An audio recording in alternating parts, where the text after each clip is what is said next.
Okay, and we're live again here at Keystroke Medium. I'm Josh Hayes here with my partner Scott Moon, and with us today is best-selling author Chris Fox, author of the Void Wraith trilogy, 5,000 words to market, 5,000 words an hour, and writing to market rather. Welcome, Chris, to the show. We're glad to have you on. Oh, awesome! And there he went. Bam. I love. So for those of you not watching in the live feed, we may edit this out in the audio version of the podcast. I did the intro, and then Chris immediately lost his connection. So good morning. Right. And I was just about to say this is like the fourth show in a row. We haven't had any technical difficulties, and bam, right at the beginning of the show. I did a whole bunch of technical difficulties last night, setting up my standing station here. While we're waiting for Chris to come back, I started to make notes. Yeah. On there, and I was going to make notes because I just have one computer right now, the way I have this set up. But almost that entire page is books that he's written, so it didn't leave me a lot of room for notes. Nice. Afterwards, so we had a pretty good pre-show yesterday, talking about his books and everything. Mm-hmm. While we're waiting to come back, what's been going on with you this week? Anything interesting? Anything new in your writing life? It's been an interesting week. It's like I'm at the tail end of my most non-productive week I've had probably for months, where I've done a lot of work on learning about writing technology and marketing and things of that nature. And that's been rewarding. There's a bunch of courses on kind of how to do it, because I've never been somebody to understand marketing at all. Right. So I haven't got a lot of writing done. I've done a lot of editing. About an hour a day, except for, anyway. But I'm getting back on track, and I'm pretty excited about it again. So the good news is that now I'm pumped up to get Weapons of Earth done. This morning I sent off a new cover request to my book cover designer. What's that for? That's for, I decided that I think I want Weapons of Earth to have a different book cover. So I sent it back to him. Instead of that warship. Right, and this might tie into a little bit about what Chris does. Is the right to market is that the ship makes it seem not quite the right subcategory of military science fiction that I'm writing. Right. Because the first one has the Reaper creature, the second one has the Wingers, and the third one's a ship. And it makes it seem like there's going to be a lot more ship-based science fiction in there. And the ships are an important part of the story, but not like people might expect if they're a Battlestar Galactica fan or something. You know, it's interesting that you say the first book cover shows the Reaper, because I always thought that was Ken. Oh. I was like, oh, look, it's Ken. He's got this like cool little samurai outfit going on or whatever. And now you've just completely ruined my entire good image. Thank you for that. And it's the it does. If you get close to it, if you get close to the cover. Yeah, like it seems like he's holding like a samurai sword with a little hat, and he's going to go after somebody. But it does kind of. He looks like he maybe has a tail there, so Ken with the tail. But anyway, so what notes did you send your cover designer for the new cover? I told him that I had reconsidered how I wanted it to appear to my reading audience, and I thought the ship was not representative of the story enough, and that it maybe made a genre mistake. And I said, I'd like to redo this. I really like the first two covers, and I would like to get it. And I sent him a sample picture I got from Dollar Photo that I liked. Yeah. To work around. So nice. It looks like we're getting our guest back. Sorry about that, guys. No, welcome. Cooperative. No, that's all right. I'll fill you in kind of where we're at, and then I'll go back to your question, because I do want to get your kind of your intro about yourself. We were talking about book covers, because I'm redesigning my book cover kind of in the spirit of your right to market ideas. And I have 3 book covers, and the first 2 kind of show like military sci-fi, more of a squad type science fiction, like characters. And then the last one has a ship, and the ship is in the story, but it's not, I think it's a little bit wrong. So I'm basically redoing the cover, because I know they're important when you're trying to brand a series. So maybe later you can tell me what you think about that. So what we started at right before we lost connection is I wanted to give you a chance to kind of tell us about yourself and what gets you going with writing, and just whatever you want to get started with. Sure. So when I was a kid, about 6 years of age, I started writing little stories and showing them to families and friends. And I fell in love with movies like Star Wars and The Dark Crystal, and just really wanted to be able to create similar worlds. So I grew up playing Dungeons and Dragons and devouring every fantasy novel I could get my hands on. And as I got older, I realized if I put enough time and effort into this, that I would be able to do this for a living. And so all the way up through high school, I was writing. And at age 16, I was in a gifted and talented program, and they paired me up with an author by the name of Paul Greiner, who helped me get my first short story published. Loved the entire process, was super excited. And then about a year later, right before I turned 18, I met the real world and realized you're not actually able, this is in 1994, you weren't at that time able to make a living selling your fiction. Curse you, real world. Yeah. Real world is a drag. Not cool. So I quit, and I would occasionally write, but I didn't really get back into writing until about 2009. So I had almost probably a 15-year gap where I did very little writing because I just didn't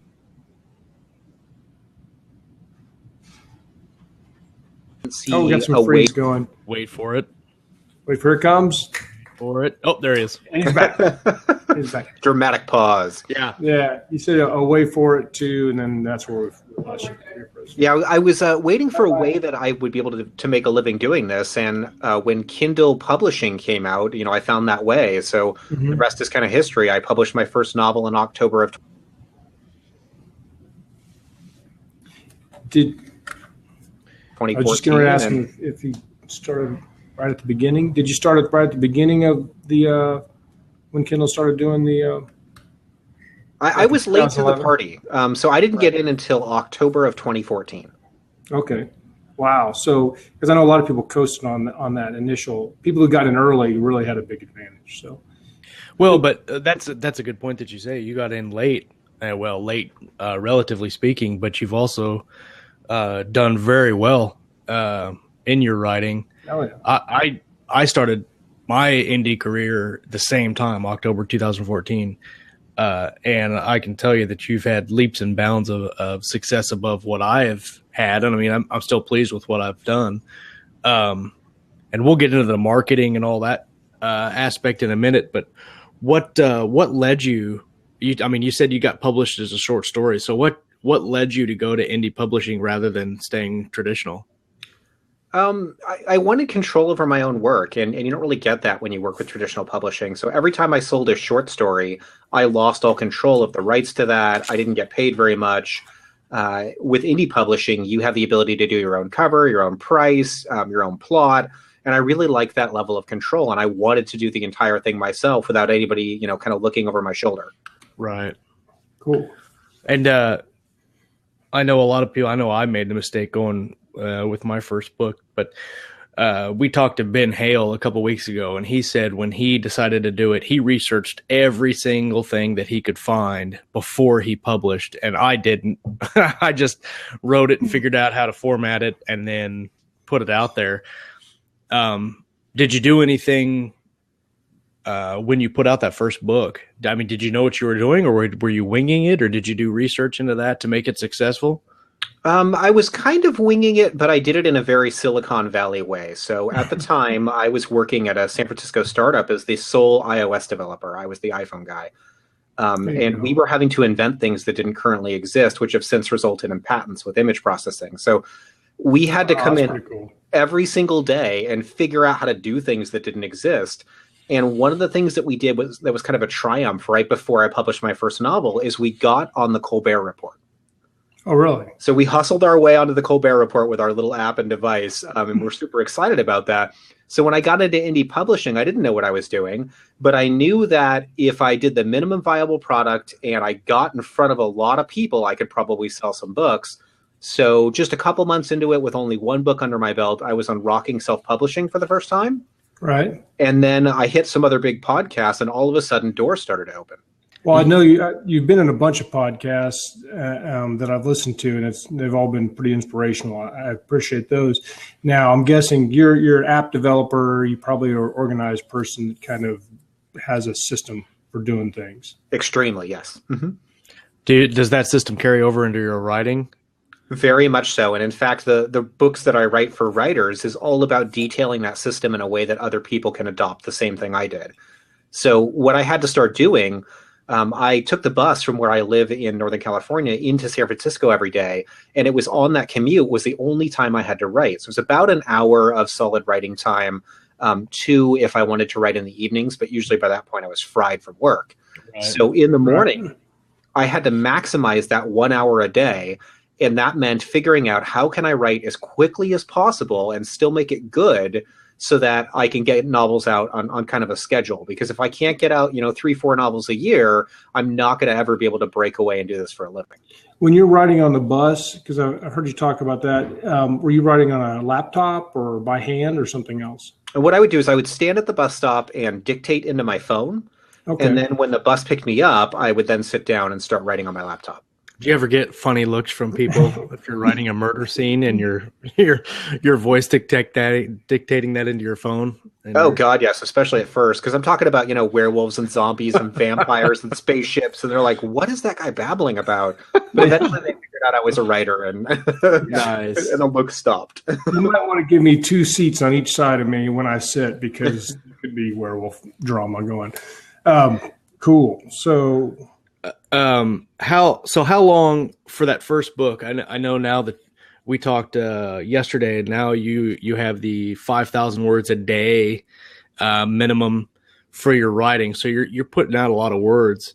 But while you're commuting in that first book, how long did it take you to write that? 4 years.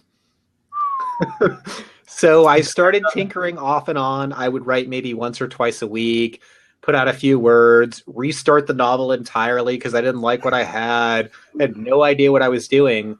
And then in May of, I want to say 2013, I went on a date with a girl and things started going really well. She's now my fiance. And thank you. She started reading my fiction and she got through everything I had written to date. And I was out of stuff for her to read. And I realized I had this mostly finished novel. So then I sat down and got serious, finished the book, and kind of develop the system in the process. It's almost always the best motivation. All my greatest accomplishments come from that sort of directive, I guess, as it were to say. And that first book was No Such Thing as Werewolves, is that right? Right. When I was making notes, because I usually have 2 computers and I can have backup screens, but I moved my computer because the air conditioner is loud in my writing office.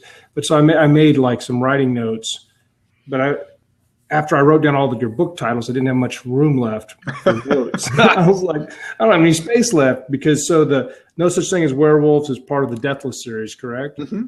Again, you have 4 books in that, or is that 3 books in a prequel, or 3 books in a short prequel story? Okay, can you tell us a little bit about the Deathless series while we're on it? Sure. So this series, I wanted to do a sci-fi take on what is traditionally fantasy. So when you hear about werewolves, they don't really get into why werewolves transform or how they exist. They just sort of exist and you accept it because it's fantasy. Right. I wanted a scientific explanation, like how physically would it be possible for someone to transform? Why would moonlight cause that transformation? Why would silver kill a werewolf? And all those questions led to still more questions. So I started doing research on anthropology and helioseismology and psychology. And I poured a ton of science into this book. And when I was done, it ended up transforming into something wholly different than I'd originally conceived. So you basically have the end of the world and the zombie apocalypse is coming. The werewolves exist to fight them. And both of them come from an ancient culture that has long since vanished. And that culture is now returning. Right. I like it. I've read Destroyer and I have Void Wraith on my queue. And the whole Deathless series will probably have to go in there as well now. But okay, Josh, you had some structured questions we were trying to go through. What's up next? Actually, I wanted to touch on this series while we're talking about it. This was your first book, and you've got a couple books in the series, but this didn't. You mentioned that you got picked up on Simon's podcast, the Rocking Self-Publishing podcast. You've actually been on there 3 times, which I think is more than any other author that's been on Rocking Self-Publishing podcast, I think, unless you've done any more that I haven't listened to. But you when did you start taking off? So you didn't take off with this series, and do you have any thoughts on why this theory? Because it sounds like a very interesting idea and a concept that nobody's done before, but everybody that I know of has found you through your Destroyer series and your Right to Market series. So do you have any thoughts on? And we come from a science fiction crowd, a military science fiction crowd too. So. And I know that the Deathless series has done well. I've heard you talk about how it's kind of changed as you've gone through different books. So you want to speak to that a little bit? Sure. So Deathless has done pretty well. I mean, by Destroyer standards, it didn't do well at all. But by my standards, especially at the time, it did great. It got to 4,000 in the store. I made about $3,000 its very first month. Very good. And from there, it's pretty consistent. So I've sold 25 or 30,000 copies of Deathless books, which is great. Very happy with that. That's fantastic. But that's over a year and a half, and I've sold over 25,000 books in the Void Wraith trilogy in 3 months. So, so it's like the Deathless series, what you would call this, any indie author or any author I know would call that a great success, but the Destroyer is in a whole nother class of success. So exactly. Mm-hmm. I think they're both very interesting stories about how they came to be. Is the Deathless series, is it tied off now as a trilogy, or are you going to continue to write in that? I have 3 more books to write in that, and I've got some very upset fans because I haven't been able to put out another book yet. It's been almost a year, and the issue is that Deathless books are twice as long, take a lot more research, and sell a lot less. So it's hard from a financial perspective to devote the time to them. We were talking about this yesterday because both Josh and I kind of have multiple series in the works. And in your book, Right to Market, you talked about kind of how to maybe make that decision as to when you should go back and forth or which series you should write on. And obviously, usually the one that has the most fans, I guess, would be the one that wins by democracy. But yeah, quite literally. Yeah, let's everybody show of hands. Who wants me to write the next Void Wraith book? Yeah, right there. So, but okay. How did you make the decision to go from your urban fantasy type books to Destroyer? Destroyer is your first military sci-fi book. So, and you wrote that based on your Right to Market concept, which we'll get into in a little bit. But what made you just jump? Was it just that you knew that was going to sell, and that's why you jumped into the genre? Yes and no. It was the primary reason that I jumped into it because I knew I could sell a lot of books doing it. But my whole Right to Market philosophy is you find the intersection between what's going to sell, in this case, military science fiction, and what you love. I mean, I grew up watching all the same stuff you guys did, from the original Battlestar Galactica to the reboot to, the Star Wars movies to playing Mass Effect video games and StarCraft and, all this stuff that we're all so familiar with. So I wanted a chance to write about that too. It's always been something I wanted to do. This just kind of bumped it up in priority because I knew I could make some pretty decent money doing it. Right. Well, and apparently you have, and we'll talk about all the specifics later. But Destroyer has done very well, and it's got an audiobook that has been produced, and Void Wraith just came out, and you have a short story. Is it a prequel to Destroyer, Exile? Mm-hmm. Phenomenal covers by it's Tom Edwards, I believe, isn't it? It is. Mm-hmm. He does great work. So this is going to be a trilogy, and you mentioned yesterday that you are going to continue in the universe, but you're going to keep the segments as trilogies. Is that right? Right. And I'm doing that more for my own sanity than any other reason. Most people like series, but the problem is that like 12 seconds after they finish whichever book you just released, they're asking for the next one. I'm already getting harassed for eradication. Because you write so slowly that obviously people are frustrated that you can't get the books out there quick enough. Kick it up a notch, Chris. Yeah, I'm George R. Martining with my 2 months a book schedule. Yeah, you might have trained your audience to demand immediate gratification, which I guess is a good thing. You keep them on the hook. So, do you think it's important to release books regularly? Absolutely, it's vital. I have a video coming out today on my YouTube channel. They're Right to Market videos that go with the book. And this one is examining my income. And you can see if you wait more than a month or two after you've released a book, your income starts to tank. And the longer you wait, the further down it goes. So if you're only, and I'd say only, and knowing that sounds crazy, if you're only putting out 4 books a year, you're going to see some slumps in your sales. Can you fill those gaps with like shorter works, or like, I mean, or does that not have the same effect? Like if you did like a novella or a short story, kind of like in between that was series related, would that be helpful? I think so, but I haven't done so myself. So what I do is in between, I put out writing books. Right. So that helps kind of stabilize my income, but those are a tiny fraction of my total income and don't bring in nearly as much money as the science fiction. That's interesting. I've wondered how nonfiction and fiction compares as far as a business model or income. Yeah, I'd say 15 or 20% of my overall income comes from nonfiction. Do you think there's a reason behind that, or is it just one's easier to market, or a different size of audience, or something else? Different size of audience. You've got a voracious, massive crowd of people that love to read science fiction, and they'll devour a book a day. You have writers who might read 3 or 4 craft books a year. And there's a smaller pool, and it's harder to let them know you exist because they're not constantly looking for new craft books. Right. And I find that a lot of the craft books that I read, you get about 15% actual necessary information that you learn from, and then the rest of the 85% is fluff. And trying to get through that fluff is what frustrates me about writing most books. But we listened to your Right to Market book what was it, last month? We were in Oklahoma at a writing conference. Yeah.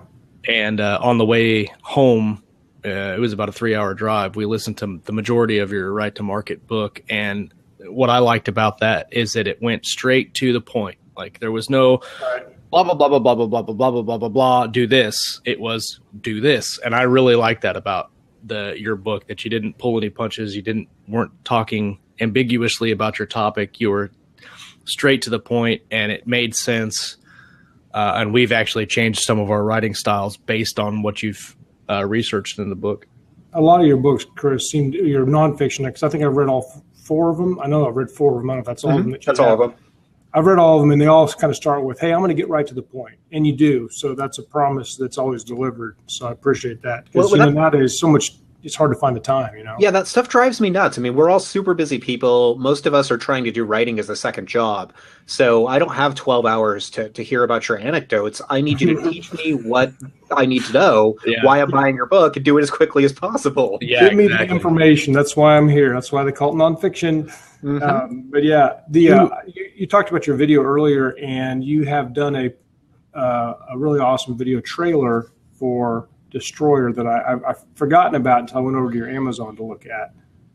Oh yeah, I forgot about that. That was very well done. That's pretty impressive. Yeah, I'll have more of those coming. So I live with the person who made that. That's my soon-to-be sister-in-law, Mary. She's absolutely incredible at this stuff.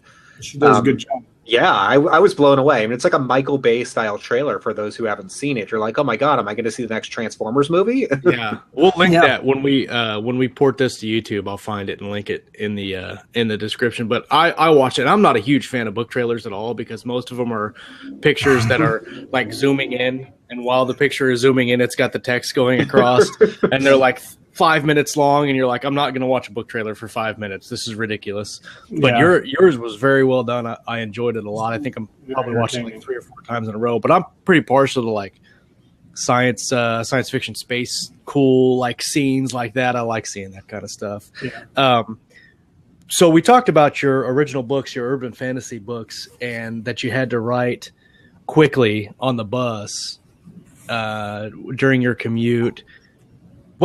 How much? So you had to write fast. You had to come up with a system. Your 5,000 words an hour system that you used to write. Can you talk a little bit about that and where you got the idea for the book, and how much did you do a whole bunch of research for? Or did you just say, I'm going to write this because this is what I do? So the way that I do things as a software developer is iterate. So you try something, and you see whether or not it works, you take some notes, and then you try something else that you think will make it better. So I would continuously experiment with how fast can I write? Does writing to a timer work? And I found that it did. I very quickly found when I started doing these sprints that if I didn't know what I was going to write before I sat down to write it, that it would be a terrible sprint. So I started making sure I always knew what I was going to write first. Then I realized that distractions were really throwing me, that if I got a phone call or started surfing the web randomly in the middle of a sprint, I'd get derailed. So what I quickly figured out is I would isolate myself in what John Cleese calls a tortoise enclosure, where you're not allowing your phone to be on, there's no connection to the internet, the only thing you're doing is writing, and you are writing something that you know ahead of time. So you're familiar with that scene, you know what you want to get down, and you just do it. And then the last part of the recipe, if you will, is turning off your inner critic, because you're going to want to stop, you're going to want to go back and correct stuff, but I don't let myself do that. That's editing, and that'll come later. All I do is try and get down new words. I think it's awesome that John Cleese was part of the solution. So, I'm a big fan. Do you have a tortoise enclosure, Josh? No, I do not. I have. I need to. I write at a station that has 3 monitors, and I have another laptop, and I just kind of go nuts with technology. But with you mentioned that you dictated. Is that how you got 5,000 words an hour, or do you type that out? That's how I got 5,000 words per hour. I can do a 5-minute sprint, and if I'm doing full tilt, I can hit 5,000. But that's kind of gamey. My actual words per hour, if you look at the 21-day novel challenge videos, worked out to be an average of 3,600 words per hour over the course of the whole novel. And did you find? I've tried it occasionally. I'm going to try it again with the book that I'm going to write after this summer. Scott's done it occasionally too, but we found that even with training Dragon, there's a lot of editing and fixing that goes along with dictation. How do you get past that, or do you? I accept that I'm going to have to do a little bit more editing, not as much as I would have expected, but for things like character names, I would use, like, if I have some fantasy character name, I would substitute Jane or Bob or something that I could later search and replace. Okay. And that dealt with a lot of the issues that it would sometimes have. That's very interesting. Yeah, there were definitely problems with dictation. Now that I write for a living and I can do this full time, I actually don't use dictation. I do know that some people love it, so I don't know if you guys know Brian Cohen, but Brian Cohen's entire trilogy he's working on right now is being dictated, every part of it. Really? That's cool. So when you write by hand, how many words an hour do you get on average? 3,600. Oh, that's typing. Wow. Yeah. Mm-hmm. So if I'm dictating, it'll be over 5,000. It can get up to the 6,000 range, and that's because human speech is much, much faster than I think people assume. The average human speaker at a normal pace is 150 words a minute. Right. That's fast. And so I'm not good at the math, but to write, what would you have to type per minute? Just the typing. 84 words a minute. To type 3,600? I'm sorry, to type 5,000. So 5,000. To do 3,600, it's probably closer to like 60. So 60, and that's doable. So if you were going to do 1,800 words an hour, which for a lot of people is good, that's really only 30 words a minute, and almost anybody can type that fast. If you can just keep yourself on track and not edit yourself. So right. One of my most popular videos, I recorded a real sprint, 20-minute sprint, live, and I showed it at actual speed so people could see how slow the words appeared on the screen. And the response was universal. People are like, "Oh my God, that's not that fast. I can do that." Yeah, I think when you hear 3,600 words a minute, you're like, "Oh my God, that's going to take all day." But I do 500 words in a day. Yeah. So, I know that being in the zone obviously helps you produce words faster and whatnot too. Any other tips towards productivity or your process? I guess what type of technology do you use? Word, Scrivener, StoryShop, something else that you prefer that would be helpful to people? So I use Scrivener because it has all the tools that I want. I can organize all my notes and my research materials for the book, which is great. I can export directly from there into all the different formats. Mm-hmm. I use Aeon Timeline if it's going to be a complicated project because that links up with Scrivener and lets me set up timelines for the entire book. Okay. Beyond that, no, I don't have a lot of extra technology. I think one of the beauties of doing this versus software development is I don't need very many tools. I can just use Scrivener and be a happy guy. Do your editors work in Scrivener as well, or do you have to export it to some other file for that part of the process?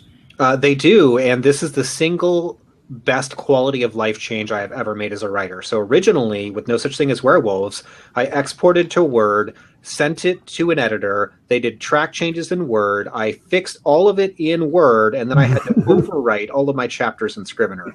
Yeah. Today, I just send them a Scrivener document. They track changes directly in Scrivener, and I make my fixes there. And you write on an Apple, I assume, since you're an iOS developer? I do. I have a PC as well. I could write on there. I just happen to be set up on my Mac because that's what I did for a day job for 5 years. And I'm guessing that your editor has to be on the same platform. I don't know if Scrivener for PC works with Scrivener for Mac. It does. So that's another beauty of it. They can edit on a PC, and I will never notice any difference at all. Really? I did not know that. Oh, Josh, I'm losing you. I got your like voice. Am I back? There you go. I'm back. You're back. Sorry, I was coughing. I didn't want to cough over Chris. So now that we're kind of talking about the kind of the nuts and bolts of your writing, you started writing when you were 6. You went full time just this year, and you published in 2014. Can you tell us a little bit about the path from first publishing to at what point did you reach when you said, I can do this full time and I'm going to quit my day job? And can you kind of talk about that process a little bit? Sure. So I, over the last several years, as I started learning to write, was also making a great salary as a software engineer. And this is a new thing. So 5 or 6 years ago, I was 100 pounds heavier, work at a dead-end collections job at $12 an hour, which is nothing in Northern California. And I had like $50,000 in debt. So I'd already kind of begun this path of transformation where I was paying off my debt, I was putting money in the bank, and very conscious of my finances. So when I started seeing my very first month, I could make $3,000-$4,000 with one book, I realized if I had 5 or 10 books out, I could make a living doing it. Right. So I didn't know how long it would take. I just knew I needed to keep writing, and then I needed to get faster. But it was June of 2015 when I put out 5,000 words per hour and saw how successful that was, that I realized I could probably quit today and do this full time.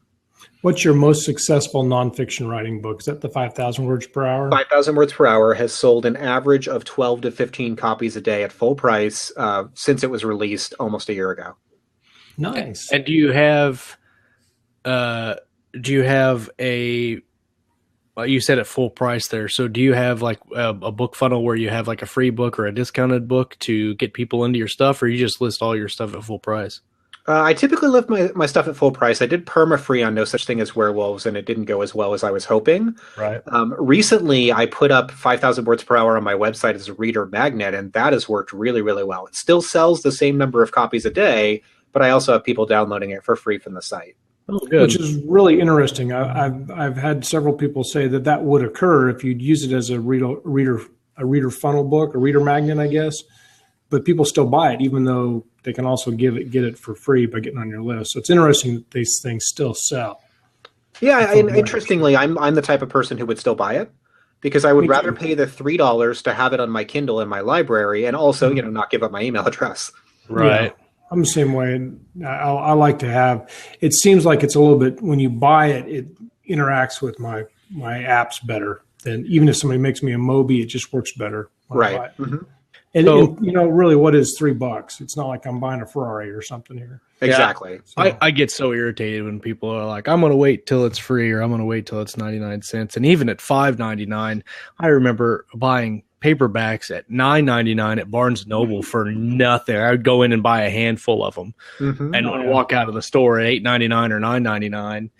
And people, when they like, oh, it's $5.99, it's so expensive. I'm like, are you serious? Because you could buy a cup of coffee and a quarter pounder for less than that, and it lasts you 5 seconds. Right. So when you did your Destroyer book, the most your military science fiction series, you wrote it in 21 days. You were very open about your process. You were very open about, I'm going to do this, I'm going to get it out there, and I'm going to make money because you had done your research on the market. You'd done your research on what you needed to do to make it successful. We'll talk about that in a minute, but on your to write that fast how much pre-writing did you do? Like I just bought a 4.5 foot by 3.5 foot whiteboard to put on my wall so I could outline and just kind of visualize the next novel that I'm going to write. And then I've got a notebook full of notes. I've been pre-planning this book for probably a year and a half. I know almost everything about it. There's still some things I need to work out, and hopefully I can write it in a couple months.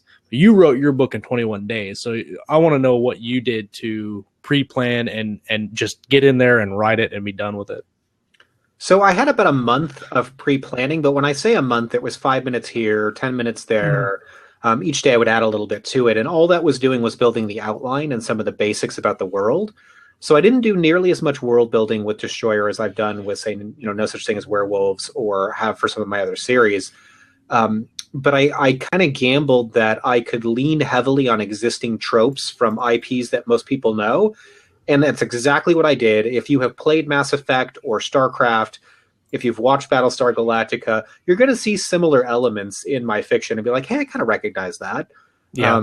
So I did a bit more of that this time around, gambling that if you could write a good action-packed adventure, people would forgive the fact that it wasn't terribly original.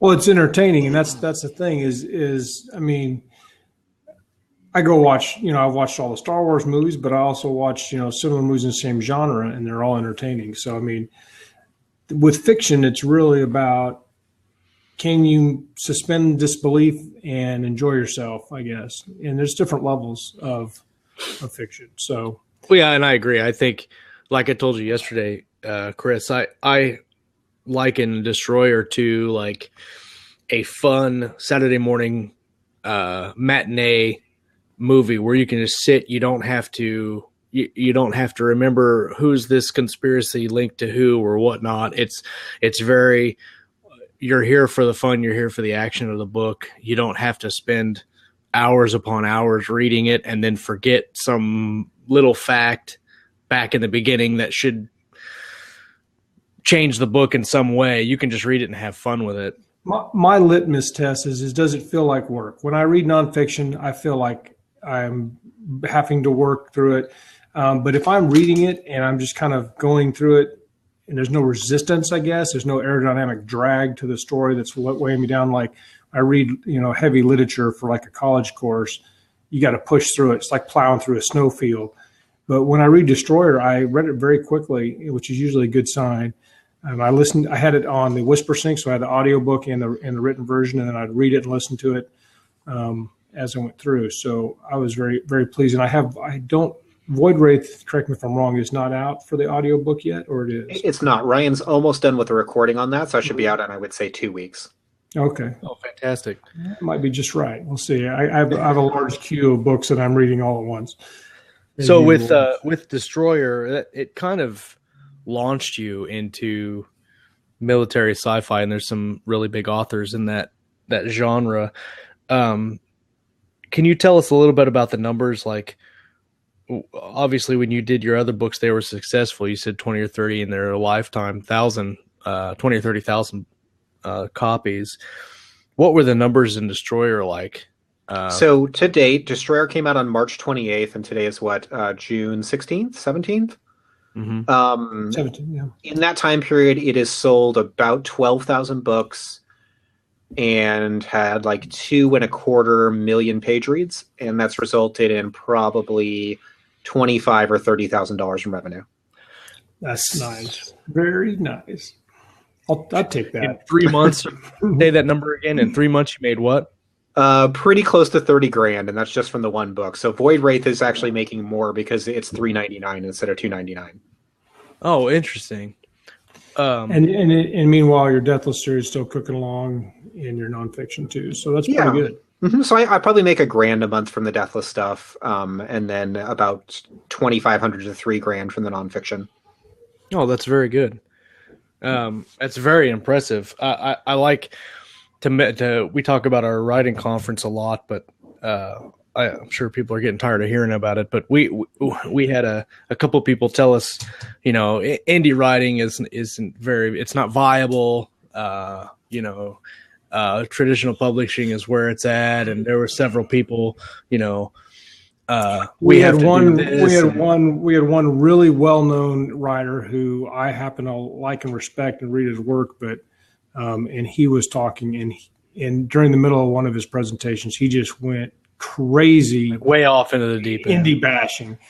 And I was like, wow, I didn't really see that coming. But I think a lot of people like it. They say, oh, it's the struggle in traditional publishing, and they're content with not writing full time. They're content with not doing it for their career. They're content with working their day job and writing their novel a year or whatever.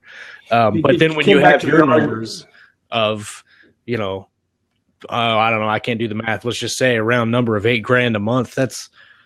You can live on $8,000 a month, and I'm making closer to $20,000 a month.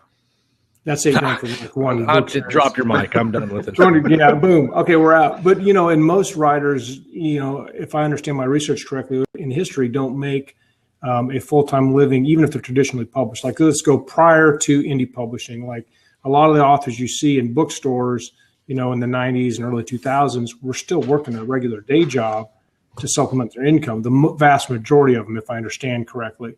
And so the indie stuff is good. But I guess what irritated me about the negative encounter we had was that it was back to that. If you don't struggle and suffer and take 3 years to write a book, it can't possibly be a good book. Right. And that attitude's going to be prevalent, and it has been since the 1980s. What a lot of those writers don't remember is that their parents and grandparents come from a different world. Mm-hmm. It used to be that you had to crank out a novel every single month and to be published in some literary magazine or a pulp magazine. And people like Isaac Asimov, he published 500 distinct works in his lifetime because he had to write like we now have to write again.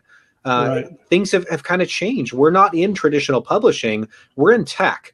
So when you think back to Blockbuster and how Blockbuster went under and now it's all about Netflix, the companies of today that matter to authors are Amazon and Apple, and to a lesser extent, Google. It's not about, Barnes and Noble and traditional bookstores. And you can make money today because of economy of scale. People in India buy my books, in China, in Australia, in South America, in Germany, all over the world, people are reading this stuff.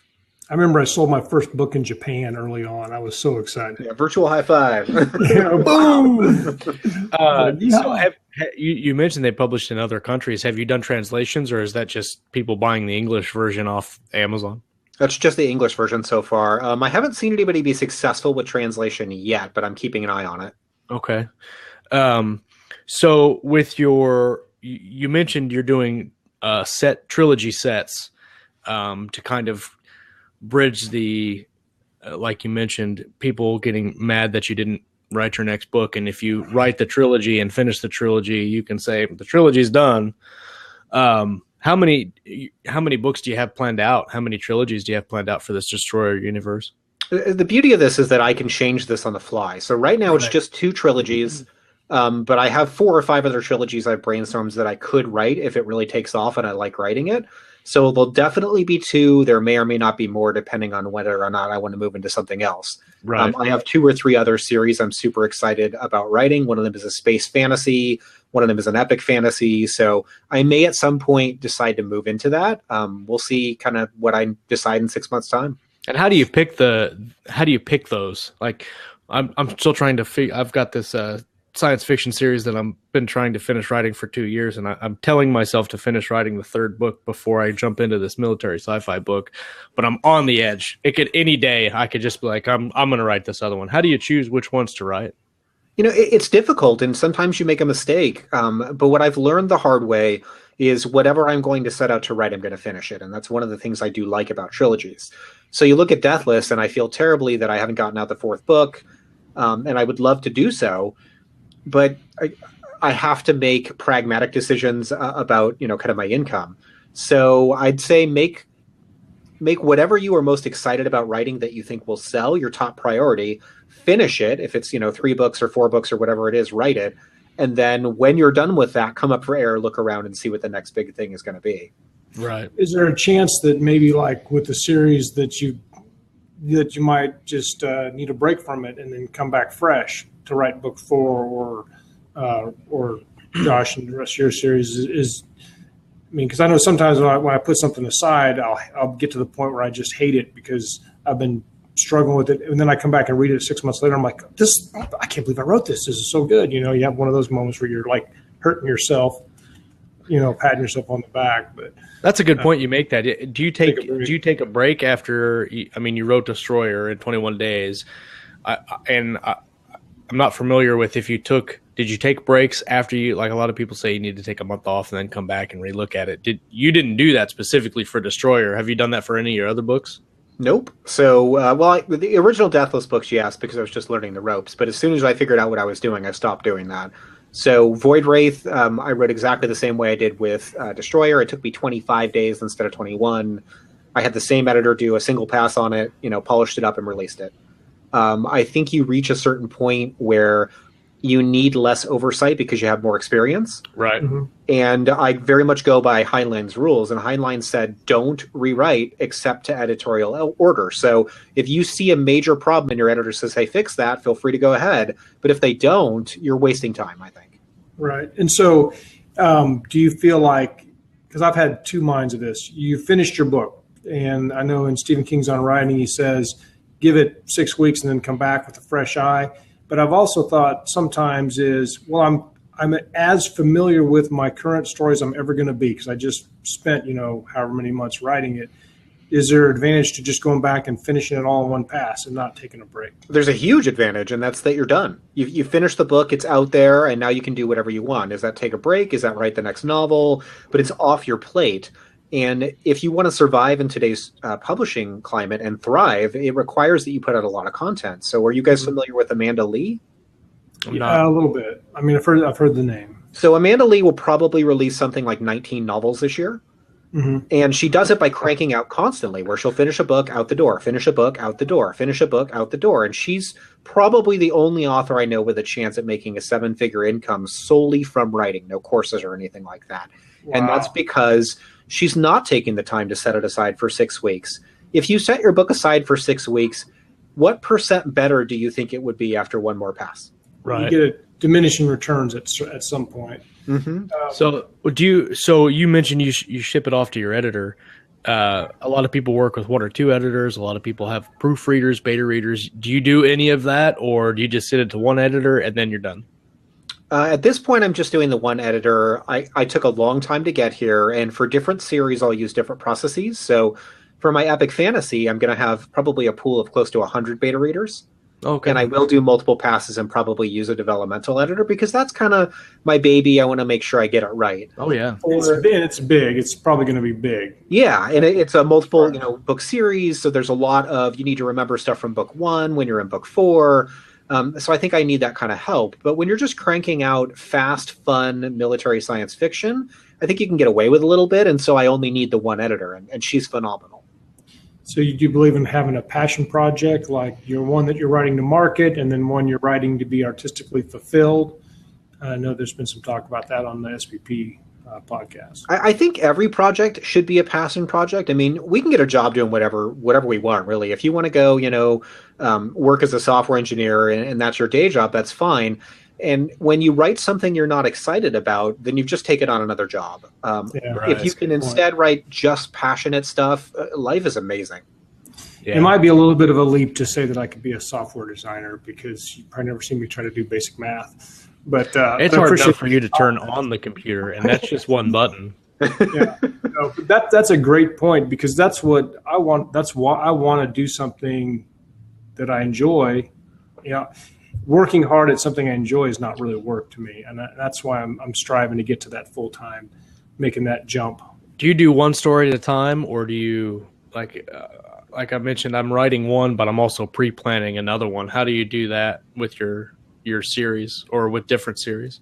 I'm usually writing one project and then plotting at least one other. This is an exception for me right now. So I started Eradication on Monday, but I got invited to a fairly high-profile anthology, and they want a 6,000 to 8,000 word short story. So in the middle of that, I'm writing that too. So this is the first time in a while I've written multiple projects at once. Okay. Scott Same loves to genre, write or- multiple projects. He's got like 14 going at the same time. I got writer ADD or something like that. You know, every time I get in a good idea, there's no idea that's come through my head that hasn't been possibly a novel at some point. So, What's your word count on your Destroyer series per book? Around 65,000 words each. Okay, and it takes you about a month to write the 60,000 words. Are you going to try to do this? You mentioned you're going to plan to take a little bit more time for your epic fantasy. Like George R.R. Martin's books, I think, are like 300,000 words a piece. And Brandon Sanderson, who I'm a huge fan of, his original Mistborn trilogy was 250,000 words a piece. Do you have, when you start out on a project, do you know relatively what your word count is going to be, or are you just going to, with your epic fantasy, just going to go and say, I'm going to write until this book's done? I have a pretty good idea of word count. They'll probably be about 120,000 words each. So short for epic fantasy, but still pretty meaty. Oh, yeah. And I think that length will work for people. Like, I don't know if you guys have read the Dresden Files. I read some. Yeah, I have not, but I want to, because everybody talks about Jim Butcher as this great character, and I really want to read that stuff. I think I read the first. I listened to the first one audiobook, and I started the second one, and then I got distracted. The first three are really slow, so it took me a while to get into it. But they're about 100,000 words each. So these installments that would come out like every year or two for a long time, and now there's a little bit longer of a gap between them.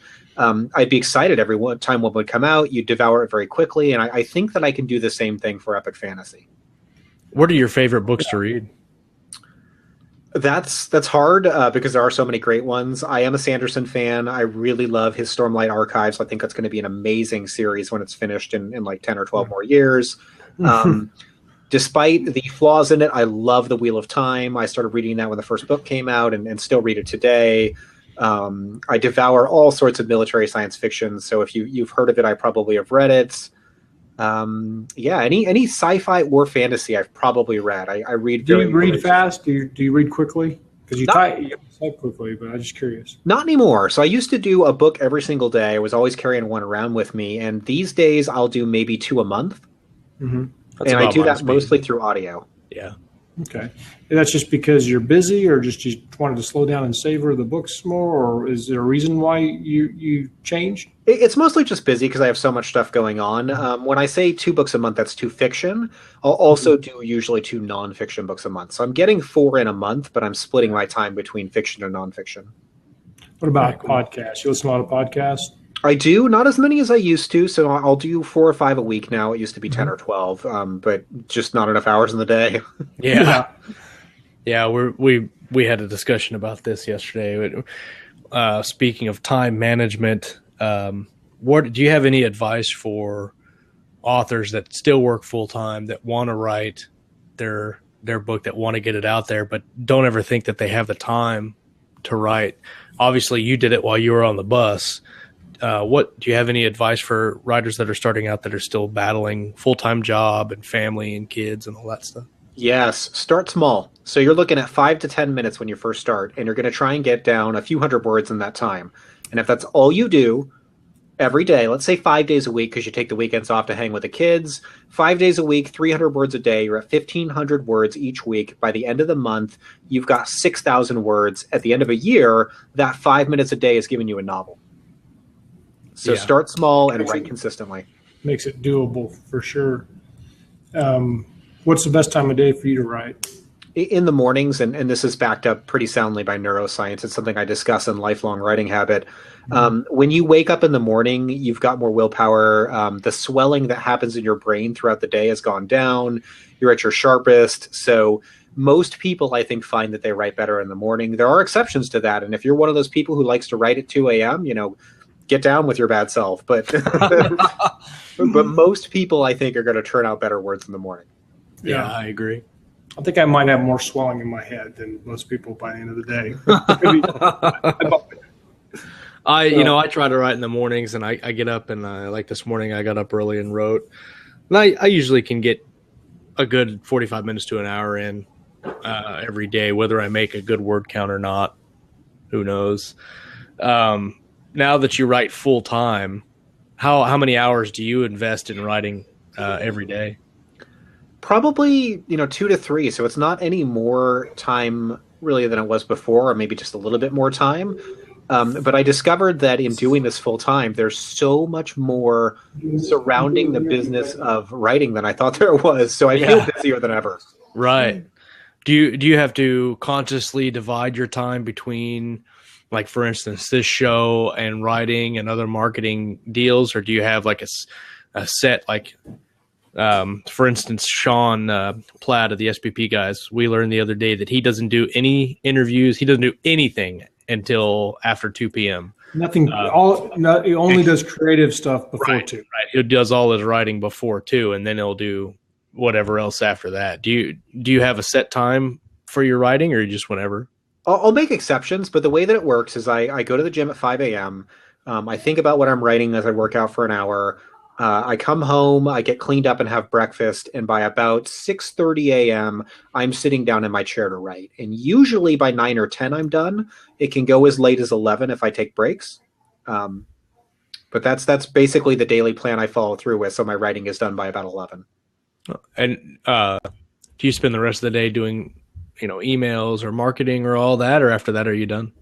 I have to spend at least 6 more hours working on marketing, emails, taxes, setting up various types of software to automate things, dealing with covers and formatting, and the myriad things that exist in every writer's life. Do you do, like we mentioned, Tom Edwards does your covers, and he does really good covers. Did you start out using cover designers? Do you do your own formatting? What's your post-production process like? So until recently, I did my own formatting. Launch to Market was the very first book that I hired somebody to do formatting. Going forward, I'll hire somebody for every book. They create a better product. It looks way, way nicer, and it doesn't take my time. Right. For covers, I've always made sure to get the best. And Tom only does my military science fiction. I get different people depending on what genre I'm in. I try and find the top people in each genre. Yeah. So for nonfiction, for example, I use Glendon at Streetlight Graphics, and he does a phenomenal job. Yeah, I really like the thing I like about your nonfiction books is they're very eye catchy, which I'm sure is done on purpose. And you look at it and you're like, oh, I know exactly what I'm going to get from this nonfiction book, not just from the title, but just because the catchy images. The series is well branded. You can tell they're all part of the same series. I like that a lot. Do you refer people to your book covers? Are they looking for referrals, or is that something we should or should not?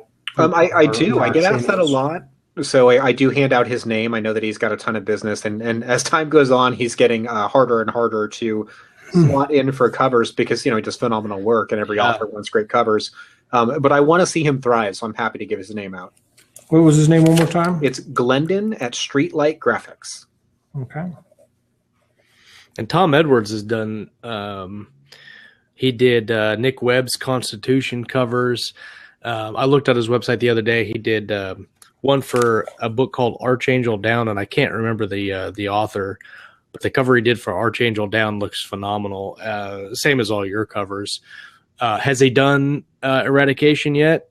Yeah, he has. He did all 3 of them before I started writing Destroyer, so I got my covers way early. Oh, interesting. And did you base your design off, like, for the Void Wraith? Did you base your design on what he created, or was that something that you already had in mind and he went with it? That was all me. I actually made mock-ups for him of what I wanted to see. Oh, and cool. So I told him in the case of the Void Wraith cover, I want a Cylon Raider if it was built by the Protoss. Very good. And that's exactly what he made. That's awesome. It's good to have somebody that's expert in their field and stuff.